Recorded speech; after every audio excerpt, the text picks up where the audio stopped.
What's up, fellow lords of gaming, and welcome back to another episode of Marvel Future Fight. So joining in toward the Thor Love and Thunder update, I've been really looking forward to this. Is we basically didn't get everything that players want, and there's not a whole lot of greatness that's happening inside this update. Mostly we just got uniforms. That's pretty much what we got, is uniforms, right? But you can see on the screen right here, I am absolutely loving this Valkyrie. Hey, kudos to you guys and that Marvel over there at the team at Marvel Future Fight.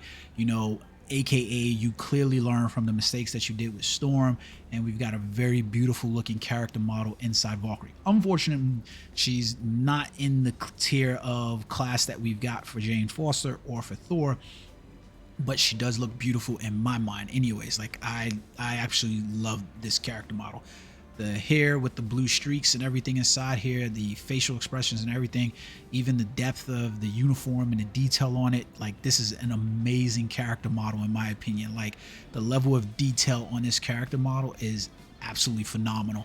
Like this is some seriously attention to detail that I was not expecting from them at all in the slightest. Like this is really cool.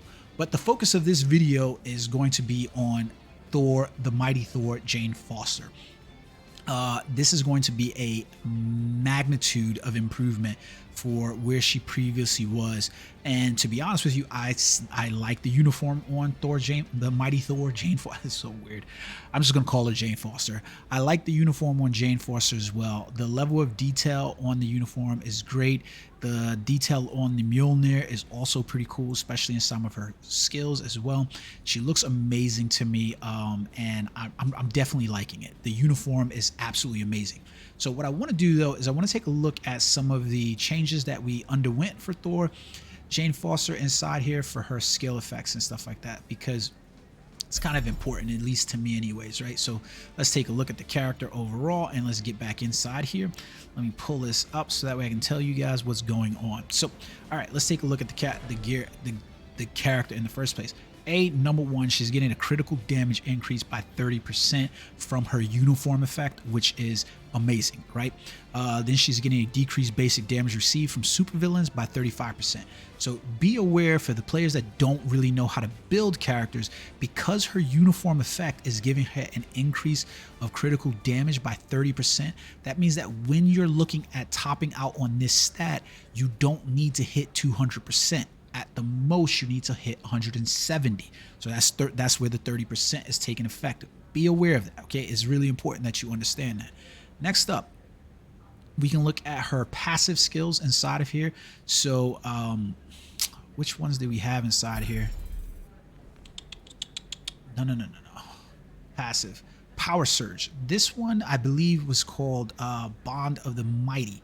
Is now called Bond of the Mighty. So what she's getting for this one is this is going to be important, because the new skill Bond of the Mighty is going to apply to all allies with shock abilities. That means that it's also going to apply to Thor. It's going to apply to, you know, it'll even apply to characters like Electro.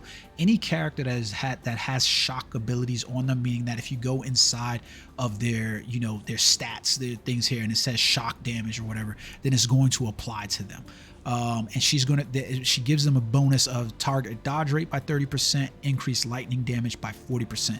So this is really good, because essentially we get a tier 3 that's a support damage dealer, basically, is what I look at her as, right? She's a support class damage dealer, so she's going to be a great complement to Thor. Basically, the way I intend to probably play with this character is I'm probably going to use Beta Ray Bill as the lead, use Thor as the damage dealer, and then use Jane Foster as support. That's basically what it is. So that's how I'm looking at it. So let's take a look at her skills first off. So her number one skill, not a whole lot going on there. We got shock damage on her one skill, so she's getting that passive boost to herself as well here. Then we look at number two, not a whole lot changes on there. Thunderous Wind became Thor's advance. Mjolnir's toss basically becomes hammer boomerang. with a stun 2 seconds, but not a whole lot difference happening there. Then we go into her third skill, which was called Mjolnir's Rage, is now Mjolnir's Storm.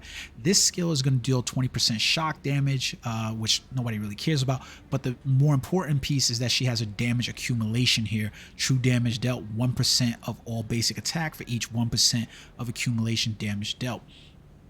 Her fourth skill, which was called Thor's Rage, is now called Thunder Rage. She's dealing the 30% shock damage, but she gets a 3-second stun, a 3-second paralysis, and then she gets a 15% recovery of max HP. She gets 100% chance for immunity to all damage. She increases all basic attack by 40% and lightning damage on the skill. Her fifth skill, Goddess of Thunder, is now called Strike of the Thors. So she deals 40% shock damage, stun for 4 seconds, no immunity on that one.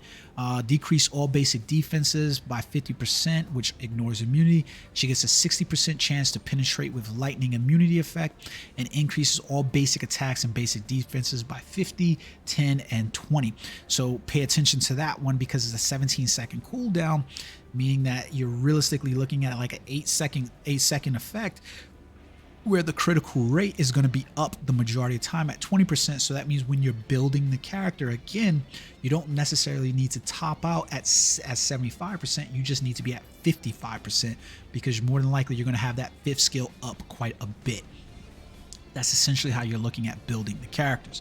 Okay, so what we want to take a look at next with Jane Foster is we're going to roll over into her other uniform inside here. And it's a pretty uniform. Like I said, I have to admit that it's actually a really good looking uniform. So let's equip this uniform overall. I think, you know what? Fuck it. I'm going to do it. So let's take a look at the uniform upgrade options. So the first one that we have here with Thor Jane Foster is Hyperion. This isn't a bad uniform. It's one of it's Hyperion's only other uniform that he has, but it's actually a good, actually no, he has other uniforms. It's actually a good uniform for him though. You really can't complain about it too much. It's his most recent uniform, so you're really going to be basically paying attention to it. At some point they got to give us an ability to change these. You just really do. So let's go ahead and use that one. Oops. Hate doing that, right? So all right, so let's go for that uniform upgrade. Second, we get Star-Lord grounded. Like for real, like did they really dig into that fucking water basket to give us that? Ugh, that's a terrible uniform upgrade option. Nobody's gonna be looking forward to that at all. Like I don't think anybody's gonna be looking forward to that. Let's see, so next up after this, what do we get inside here? Let's get rid of some of these. What's going on here? I'm getting hung up inside my game over there. I'm like, what's going on? Yeah, use those uniform upgrade tickets. Let's go. Come on. This is the problem with utilizing blue stacks, is that sometimes the game does start to want to crash on you, unfortunately. So we get Bullseye, Dark Avengers. Nothing wrong with this upgrade at all. It's definitely the better uniform for Bullseye overall, so you really can't complain about that one at all. Let's see what we get for her legendary. Now, if you're looking at me level up this character, you're noticing that I'm decreasing the uniform XP, but I'm still hitting the max mark. That's mostly because of VIP level and things like that. So, you know, those are the benefits of it overall. So next up, we get Marvel Studios Loki, President Loki uniform. This is a good uniform option. Like, realistically, you need to have that uniform option, especially if you're trying to run any of your events for like dispatch mission. Loki is a really great character for dispatch missions, so that way you can just auto those, not dispatch, yeah, dispatch and dimension rifts. So you definitely want to get that uniform. I prefer the President Loki uniform to the other one, but you know, completely on you. Both of them work inside there. Thank you, Cynic Alex, for, you know, giving us that bit of information, because I've used him quite a bit. So then we get Cable and Deadpool. This is a terrible uniform. This is a terrible uniform option there for Cable and Deadpool. I cannot believe that that is the uniform option. Cable and Deadpool sitting inside here. Like, we pretty much have summer days and you had extra swords. So like for instance, if you this is scheduled to release in 12 days, that's good that they told you. So that means that they're re-releasing with the summer uniform. If you have the extra swords, then I don't think there's a reason for you to purchase the summer days uniform, but there's definitely no reason to have this Cable and Deadpool uniform. I can tell you that 100%. Those are the two uniforms you want. So it really sucks the fact that, you know, that's the uniform that's up. But I guess maybe that was a way for you to segue into purchasing that uniform if you didn't have it. That's my only thing. So you can look at the uniform options and we can make these changes based on what it is that we need. Fortunately for me, if you were to take a look at my stats and so, if you can see, most of them are maxed out and I'm well over in regards. So when I look at those, I'm basically looking at energy, attack, HP, and things like that to generate more for her. In terms of character gear and stuff like that, I've basically got the double energy attacks on her, and then I've got some HP and some recovery uru on her as well. If you really like Jane Foster, then go ahead and invest in, you know, some Odin's blessings and so forth. Her skills are all maxed out. I've got her at a rank 4 enhancement. ISO 8 is basically Hawk's Eye. I don't have an artifact for her, haven't been able to get one, and right now I have an extreme obelisk on her, doing critical rate and lightning damage. Is this one necessary? No. What will I put on her? Right now my immediate thought is to put a custom gear on her that is going to be a CTP of Judgment. I'm interested to understand why the CTP of Greed was essentially added in the game. Like, I feel like there's a reason for it, and I just don't know yet. But essentially I think I'll probably put either a CTP of Insight on her or a CTP of Judgment. I only have one CTP of Judgment, so that's more than likely going to go to Thor unless I remove it from one of my other characters. And I'll probably end up removing for her depending on how much I actually end up using the character. Now, what I want to take a look at with you guys is the skills inside the characters. Well, I don't know why I did that, excuse me. Let me exit this window really quickly, because basically I want to show you guys the rotation for the characters, right? And there's going to be an interesting thing here, because you notice there's nothing on the 1, there's nothing on the 2, so there's no reason for us to ever use those skills. On a 3rd skill, we can see that her damage accumulation is happening here, and then you can see on this skill she's getting a recovery effect that's happening over here. She gets a small increase of all basic attacks, and then on her 5th skill over here, you can see that she's getting defense down and the chance to penetrate with lightning immunity. So one of the things that I want to do with this character is, I already intended to do this, I'm going to advance this character to tier 3. Now I'm a little nervous about this because I'm gonna have to rebuild up these books as much as possible, because I have this fear that Gore the God Butcher is going to get released and he's going to be a universal character. I just have this feeling that it's going to happen. So I wanted to increase her anyways. We got her, so we basically got her, and we get her Pure Might skill, which basically applies to enemies. She deals 40% shock damage, and she has 80% chance to penetrate. She's invincible, and she increases basic damage by 70% as well. So yay, yay, yay. Happy for Jane Foster, right? All right, so now what does this mean for skills? Basically is that you can see that her damage accumulation is happening on her 3rd skill, and its true damage dealt is 1%. This skill right here is basically giving her paralysis and also the ability to recover, but it's giving a bonus attacks as well. So it's going to be interesting to see how this skill pulls out.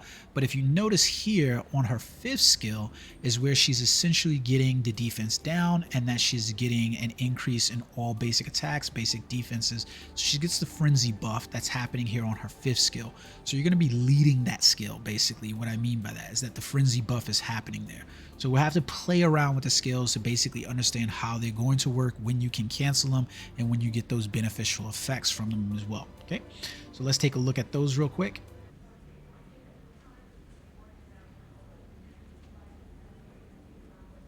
All right, so we got her preview of her skill coming up. So the animations on Thor Jane Foster is going to be a little bit different, and to be perfectly honest with you, go shout out to Moonbro, who gave me, like, I basically watched his video to get the proper rotation of the character. There's going to be some information here basically to help you guys out. So why is my character moving so slow? This is the problem with using BlueStack. So we're gonna ignore her 2 and 1 skill because there's not a whole lot happening there. But basically her 3rd skill, it's going to be important that you notice when to cancel out her 3rd skill. Now I'm going to show you when the 3rd skill needs to be canceled. And that's basically looking at her 3rd. You want to pay attention to right over here, you're going to notice she crashes down and she causes the effects on the enemy. And you can see the Mjolnir sitting in the middle. And it also summons a tornado-like effect. So you want to come in here, get the 3, and then you're going to rotate into the 5 right when the tornado is summoned, right into the 5 and then into the 4. So that's your off proc rotation. 3, 5, 4. You only need to be worried about the delay cancel on the 3 in order to get the skills, right? So remember, what you're looking for in order to be able to determine when you're canceling skills is essentially when the skill effects happen. So on her, we can see 3 happens and automatically she gets it, but there's nothing happening to the characters until there's that summon that happens right there. So you can see it right there above the characters' heads. That's when we want to cancel that 3 skill, right? So we literally roll into 3, then we roll, wait for that storm to be summoned, and then we roll right into 5. That's going to give us the bonus boost right there that we have, and then we roll into 4. So that way we're proccing all of our damage on the 4 skill, right? Off rotation, we're going to go a little bit separately when our tier 3 is up. We want to hit on the 6 skill. Here's the problem with Thor, with Jane Foster. She has a lot of hits across those skill effects. So being able to ensure that you're going to proc throughout this is going to be a little bit difficult. So basically I'm going to go 3. I'm still going to wait for that delay that's going to happen. Then I'm going to roll into 4, 5, and then 6. Now I'm going to let the 6 animation play out because she's going to be doing all the swiping and everything else in between, and then crashing down and doing her skills. And then I can just roll right back into 3, boom, 5, and then 4 off skill. That's essentially how we're playing a character. I gotta see why is this, it's like it's running really slowly. This is the problem with blue stacks, my friend, blue stacks. All right, running better now. So we go 3, that cancel happens as soon as she comes down, roll into 5, and then roll right into 4. So you can see what I'm talking about here as I cancel through that skill, right? Is that essentially she's moving, and watch the skill again. 3, and then the hammer comes down, and then you can cancel right out of that skill. Now, the reason why you can cancel out a skill is because the hammer is what's summoning the tornado, it looks like, right? So 3, hammer comes in, and notice I cancel right out as soon as the hammer comes. 5, and then roll into 4. The proc should happen on my 4th skill, and then we go the opposite way from this when the tier 3 is up. 3, hammer summons. 4, 5 will give us the bonus, and then 6. And you just let the skill play out. There's a lot of hits that are happening on the 6, and there's actually a pretty decent looking effect that's going on here. Now, the thing I didn't pay attention to, and I'll do this just for you guys so that way you can see it, we'll turn on the SFX so that way you can see that as well. Let's go back in here. So we'll go 3 is the skill here, 5 skill here, and then 4 is a skill. Really simple rotation. Her and Thor both have very simple rotations. Her, Thor, and Beta Ray Bill will be powerhouses. 3, 4, 5. I didn't hit the 4 at the right time. And then we have her 6 skill, where it's just mad dashes all around with Thor. Now this is a really cool looking abilities for Thor Jane Foster. I'm actually happy to have her in a rotation, especially because of the fact that she still represents a good damage dealer. So like for instance, I'm playing Giant Boss Raid, and we've got 3 universal characters as Universal Day, and my Thor goes down. I can still probably rely on my Jane Foster in order to deal damage along with my Beta Ray Bill. So I'm constantly cycling and rotating a damage dealing leader, a damage dealing DPS, and a damage dealing support character all in the same thing. Now, could you break those characters up and do different with them? Sure, you can. That's just how I'm playing them. So that's everything in a nutshell for Thor Jane Foster that we've got. She's definitely, like, I'm happy with the character overall. Like I said, she's going to be a boon anyways, no matter what, because of where she was coming from. There wasn't a whole lot with the previous uniform, the all new, all different Jane that we had. The big difference is going to be, what do we put on her here? Like, my immediate idea is going to be to get another CTP of Judgment. that I need to put on this character, because you can see there's a lot of chain hit damage that's happening there. There's a lot of I want to be able to decrease all resistances as well. There's going to be that increased damage to all elements as well. So much like Thor, she's going to probably benefit a lot from having a CTP of Judgment more than she will having a CTP Rage. Nothing about this character strikes out at me that says that she is going to be a PvP character. And I don't see any PvP characters thus far in this update. So CTP of Judgment, CTP of Rage if you're really bad at procs, and then probably roll into something else. Like I'm dying to see where Greed is actually useful, but I can't think of anything. But until next time, guys, I hope you're enjoying the content. I'm glad to be bringing it to you. Do me a favor, hit that subscribe button, because it really helps. Help me reach 1,000 so that way I can start bringing more game content to you guys for other things. The more you guys help me, the more I'm able to help you and bring you content. And until next time, peace.